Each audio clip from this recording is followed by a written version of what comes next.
মেয়েকে হারিয়ে প্রতিবাদী বই প্রকাশ করেছেন মা।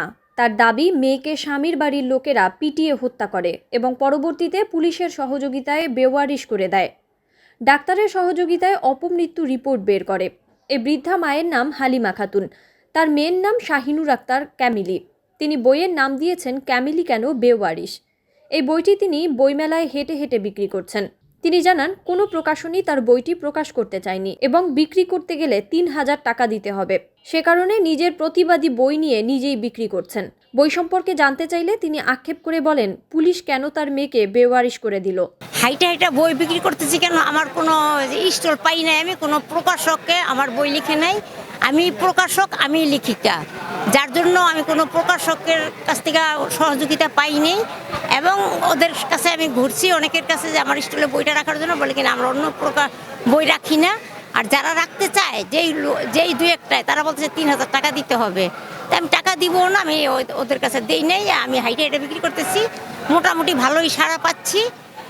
আমার বইটা লেখার কারণ হয়েছে, এই যে মেয়েটাকে দেখতেছেন, এই যে মেয়েটা, এই মেয়েটা হয়েছে আমারই মেয়ে শাহিনুর আক্তার ক্যামিলি। এটা আমার ছোট মেয়ে। ও বাংলা কলেজের ছাত্রী ছিল। ও একটা মনির নামে একটা ছেলেকে প্রেম করে বিয়ে করেছিল। তারপরে ওর শ্বশুরবাড়ির লোকেরা মেনে নেয়নি।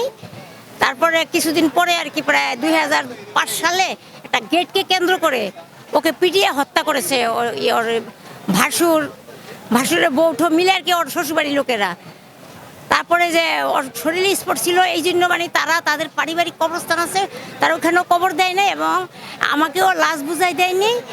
পুলিশের সহযোগিতায় ওরা যে বেওয়ারিশ করে দিয়েছে, পুলিশের ঘুষ খেয়ে তারপরে লাশ আর কি ঢাকা মেডিকেলে দিয়ে আসছিল। ঢাকা মেডিকেল থেকে অপমৃত্যুর রিপোর্ট বের করছে।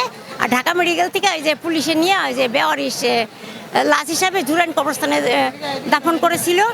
আমি আবার যে ম্যাজিস্ট্রেটের সহযোগিতায় জুরাইন কবরস্থান থেকে লাশ তুলেছি। তুলে পরে মামলার আসামি যারা ছিল তারা আর তারা যে বিএমপির আমলে আমার যে মামলাটা হয়েছিল, পরে মামলা চলতে চলতে আওয়ামী লীগের আমলে হঠাৎ করে দেখি ওরা সবাই বেকসুর খালাস হয়ে গেল।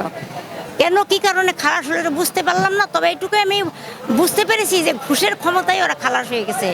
এই জন্যই আমার বইটা লেখা, যে ঘুষমুক্ত বাংলাদেশ আমি চাচ্ছি। যদি ওই যে ঘুষমুক্ত আইন যদি পাশ হতো, তাইলে আর আমার মেয়ে এইভাবে বেওয়ারিশ হতো না এবং ঘুষ খেয়ে এইভাবে আমাদের দেশের ছেলে মেয়েদেরকে যে পুলিশের নির্যাতন করতে পারতো না।